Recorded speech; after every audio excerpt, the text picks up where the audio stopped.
Hello everyone, this is Chuck Carnevale, co-founder of FastGraphs, the Fundamentals Analyzer software tool, and one of the founding partners of the Dividend Kings marketplace service on Seeking Alpha. I've got kind of an interesting video to share with you today. I'm going to talk about the difference between momentum versus value investing. And you know, in the written portion of this presentation, I did talk about how momentum investing can sometimes defy logic or fundamental values. And we've had lots of cases now. We had lots of bubbles historically, even going all the way back to the tulip mania. Of course, we had the Nifty 50. We had the tech bubble, in 1995 to 2000. We had the housing bubble, which of course culminated in the Great Recession. And today, I think what you see is a bifurcated market. And what I mean by that is we have some stocks that are trading at nosebleed valuations, extremely high values. And then we also have a bunch of stocks that are trading at extremely low valuations. But my focus for today's video is going to be on the stocks, the most popular stocks out there, Apple, Microsoft, and Visa, that are trading at what I believe are nosebleed valuations, valuations that are far beyond what the fundamentals, the cash flows of the business generate. I'm a believer that any business, any investment gets its value from the amount of cash it generates. And what I'm going to show you here is that in all three cases, these three companies become really large companies. Their growth rates are actually slowing down, which means they're producing less future cash flow or capable of producing less future cash flow than they have historically, yet the market is valuing them at valuations that are highest in modern history. And so we're going to take a look at that. And the point is, when momentum is happening like that, you can make a great deal of money riding it. In some cases, a few of these stocks, Apple's been at a massive valuation for about a year and a half or two. You'll see all this in a moment. Microsoft for even longer, and Visa for even longer than that. So, momentum investing can last for a long time. But all bubbles burst, all waves come finally crashing on the beachhead. So I think the key is, if you're going to participate in this kind of momentum investing, there's certainly been a ton of money made doing it. You've got to be aware of the fact that there is going to be an ultimate day of reckoning. And so you want to play these things with at least your eyes wide open, knowing that, the companies are great. And by the way, I think all three of these companies are three of the best companies on the planet. The only thing I don't like is their valuation. I'm going to try to illustrate that as clearly and logically with as much facts and data as I can.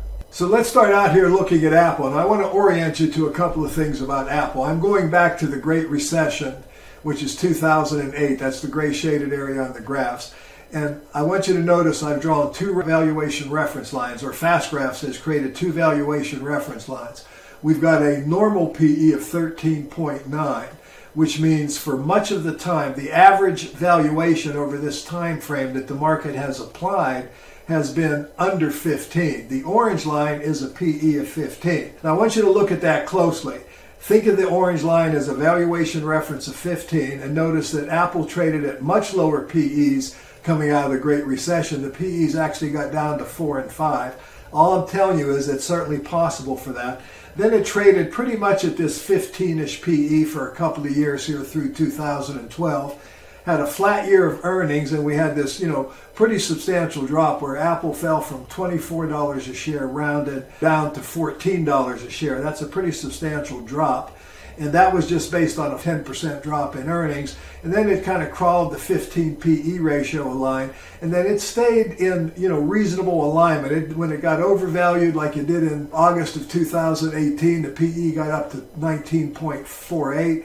And we came back down to a PE of 13. But then since December of 2018, what I want you to see here is that Apple's valuation has continued to rise. But here's some important things I want you to notice. The historical growth rate, which includes forecast growth in this calculation, has been 14.27%.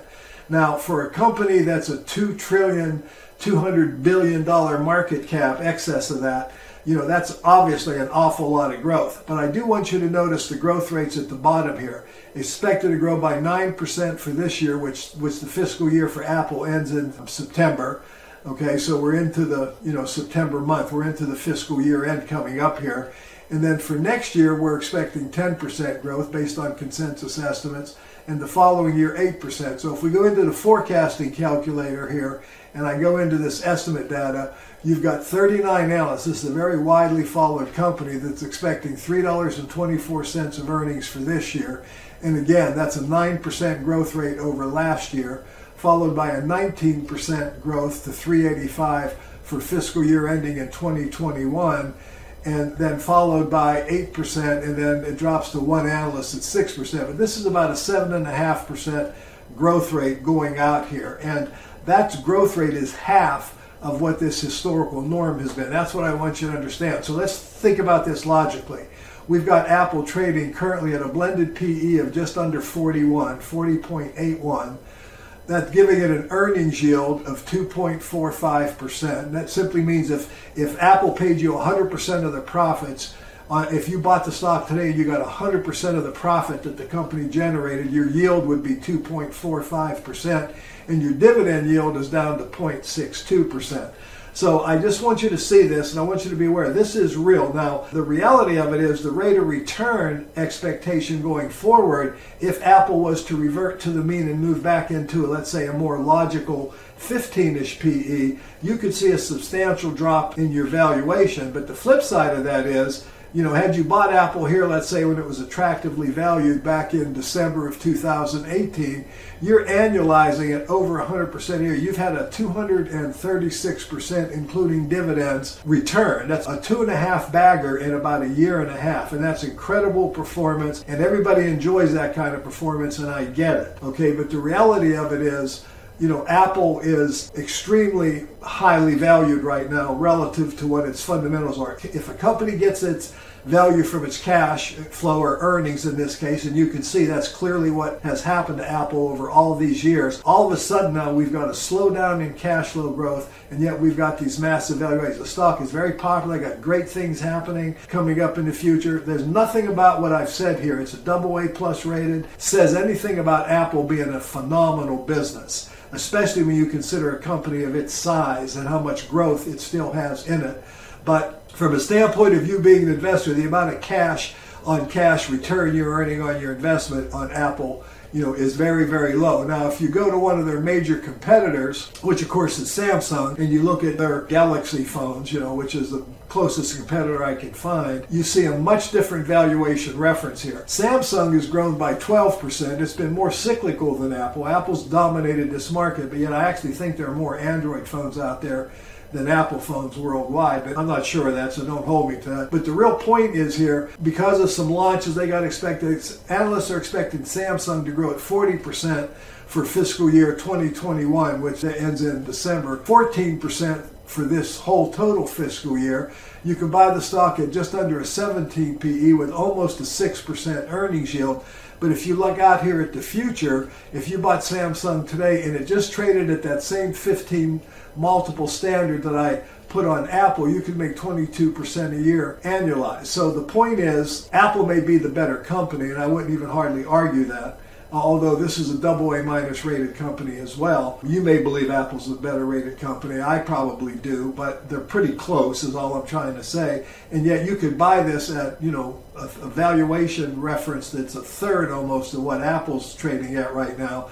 And you've actually got more growth potential expected over the next 3 years with Samsung. Analysts are expecting, and it's widely followed, there are 40 analysts expecting it to average almost 20% growth going out for the next couple of years. So, your rate of return potential buying this stock would be tremendous. Now, historically, Apple's outperformed at just unbelievable levels. If you went that same standard, went to 12.18 as we did with Apple and calculated what Samsung has done as an investment, it's actually grown by about 40% total.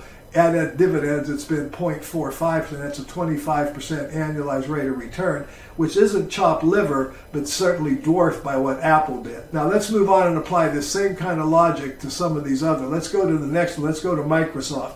And I really believe this story ought to really take your breath away, because Again, I think Microsoft, being one of 2 AAA rated companies on the planet, has got to be one of the highest quality companies that you could buy anywhere. But I want you to notice, using that same standard, I've got a 15 PE ratio with the orange line, and I've got a normal PE of 17.62. Those are just references. Notice for all of these years, even coming out of the recession, Microsoft was trading at really, in many times, a single-digit PE, but like a 10 to 12 PE ratio down here. And that wasn't too long ago. As early as June of 2016, it was trading at an 18 multiple.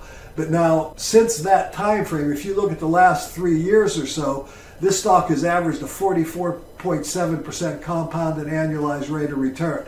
That is absolutely incredible, and it's real, and it's gone on now for, we'll say a half, 1, 2, 3, almost a 4-year time span here. I can even go back further.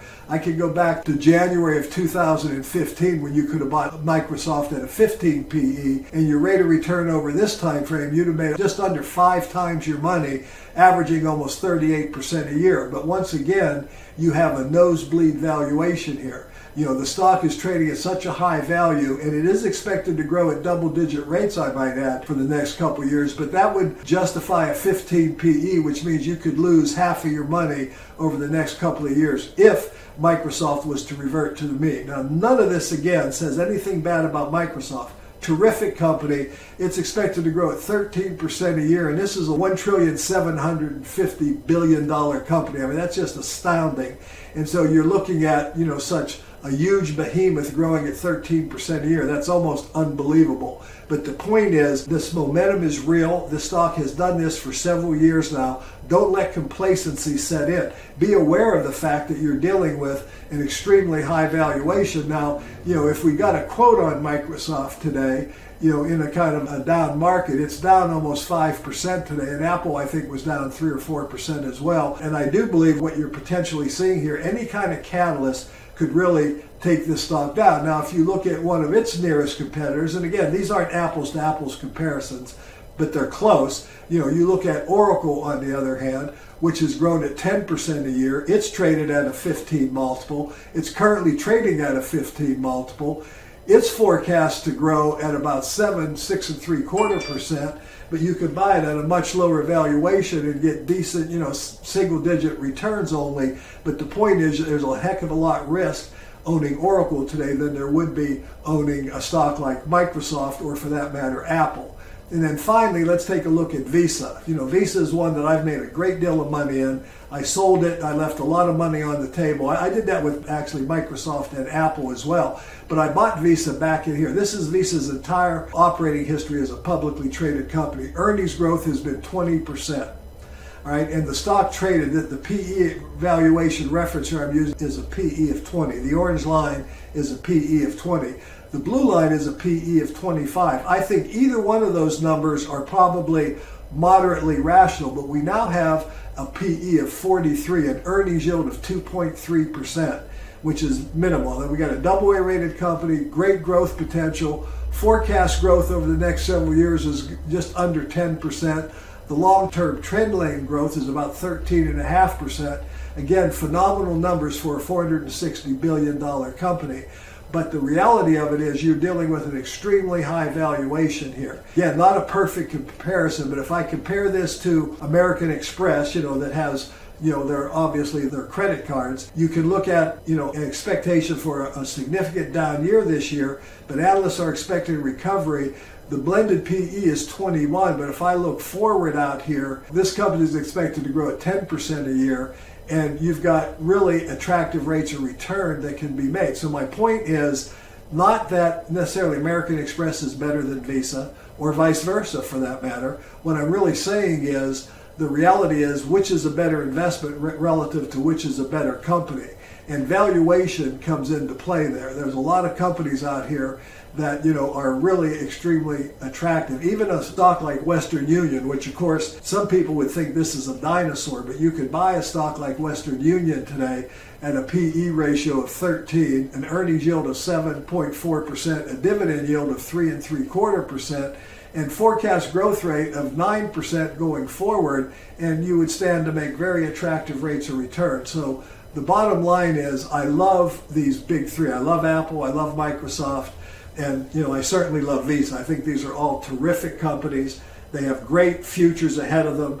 The only thing I'm trying to caution you on is beware of the current valuations. There's a point where these valuations can change dramatically.